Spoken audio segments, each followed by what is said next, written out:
Le mariage du jeune seigneur ne produisit pas tout d'abord les résultats désirés par sa belle-mère. Habitué à la société et aux applaudissements des princes, extraordinairement doué sous le rapport de l'intelligence et de l'adresse, il faisait les délices de la cour dans les jeux de l'esprit et du corps, il s'y complaisait, et là il oubliait volontiers les devoirs du seigneur de Montmirail. On y donnait souvent des tournois, c'étaient des fêtes militaires où l'on s'exerçait au combat avec des armes courtoises. La dextérité, secondée par la force, y remportait les prix, décernés suivant un règlement connu et approuvé.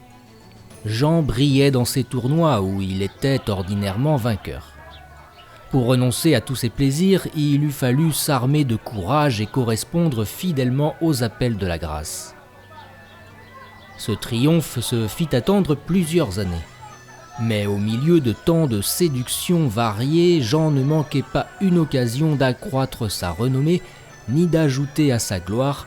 Les délices de la paix ne diminuaient pas son ardeur pour la guerre, aucune satisfaction n'égalait celle qu'il éprouvait à se signaler par sa valeur.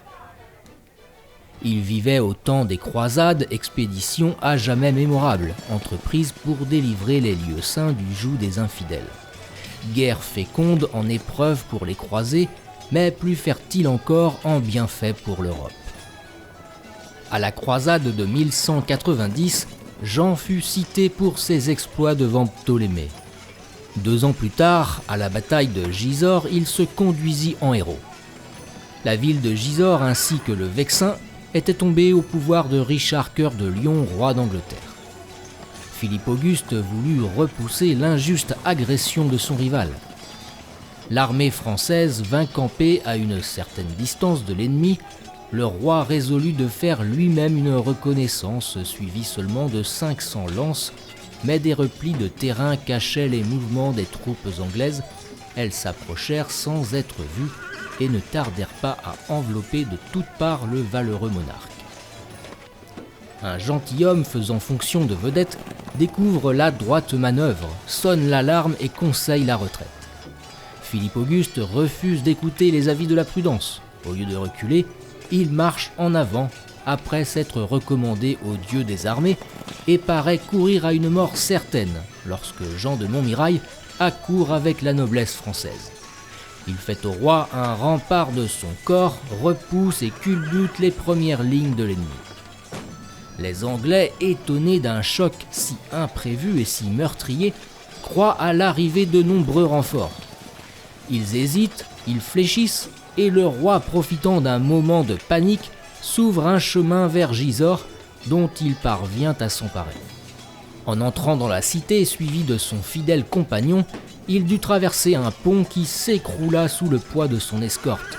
Mais il fut sauvé dans ce nouveau péril par une protection spéciale de la Sainte Vierge. Pour perpétuer le souvenir de ce bienfait, sa reconnaissance fit ériger une statue. Pendant plusieurs siècles, les habitants de la ville en racontaient avec une pieuse émotion l'origine et l'histoire.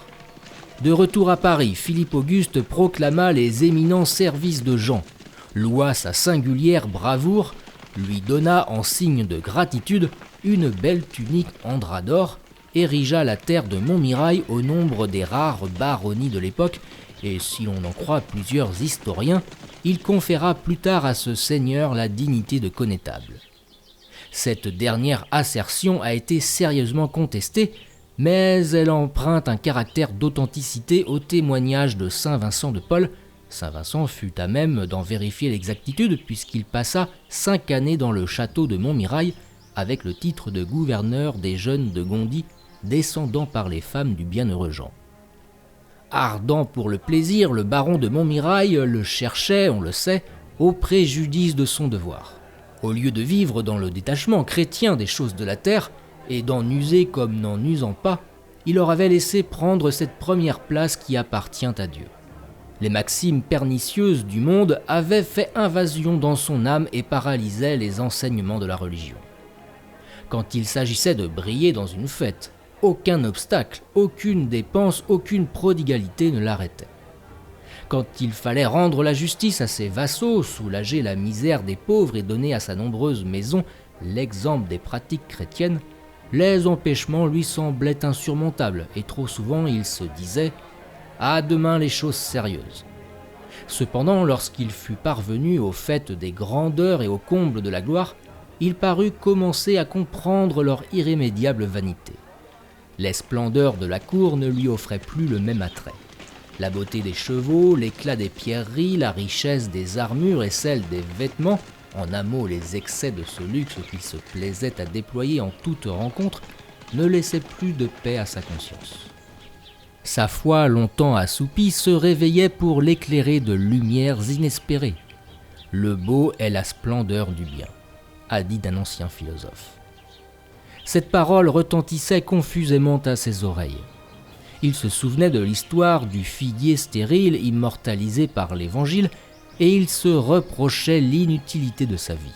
La vérité nous veut à son service, il ne suffit pas d'y adhérer en théorie. Nous devons la prendre pour règle de notre conduite, travailler à la répandre et à la faire aimer. Ces principes lui apparaissaient sous un nouveau jour. Quand la Providence le ramena à Montmirail, c'est là qu'elle l'attendait pour fortifier ses dispositions encore chancelantes et le décider à changer de vie. Il y avait alors dans cette ville un monastère composé de fervents religieux.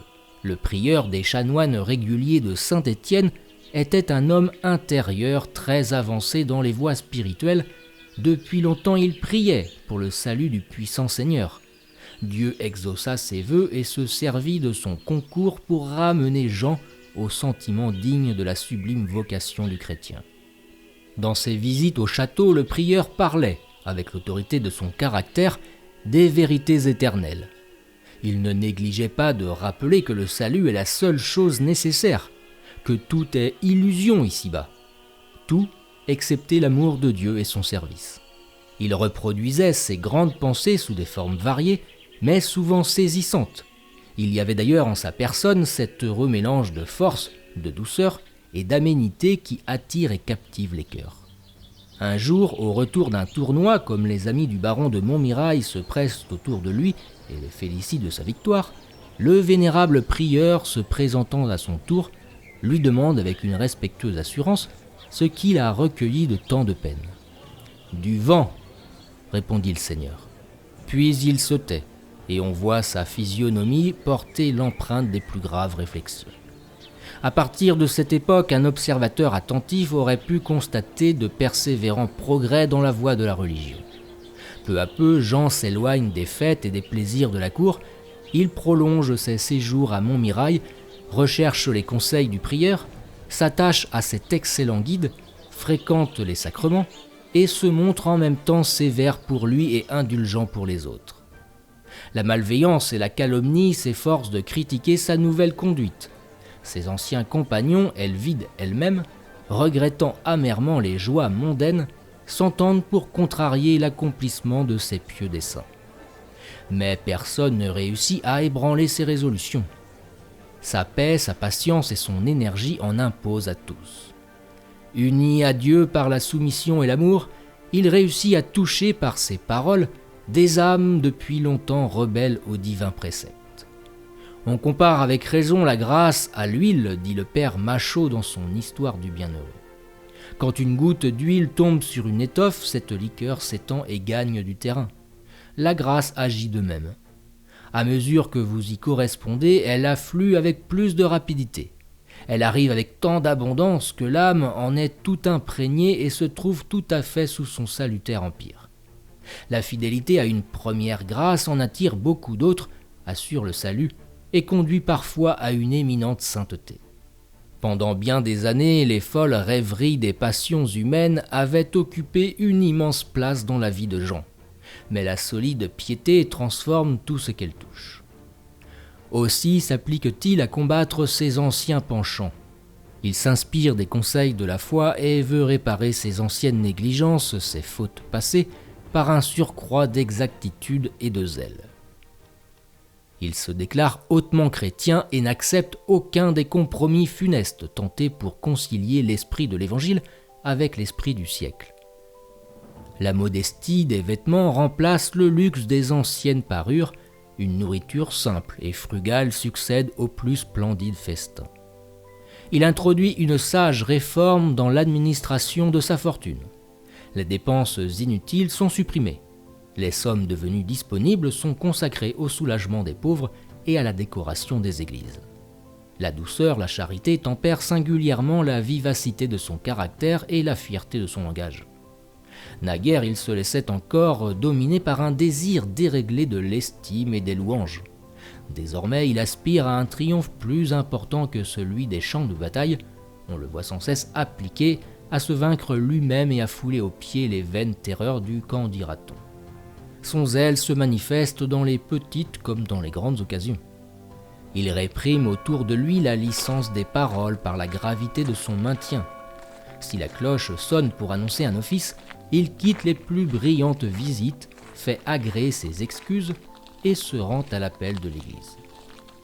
Pénétré de la puissance et de la nécessité de la prière, il chante les matines avec les chanoines du prieuré, pleure les années données au monde, passe de longues heures à genoux sur la pierre glacée, renonce aux jouissances du temps pour s'assurer celles de l'éternité et s'adonne à la pratique de la mortification.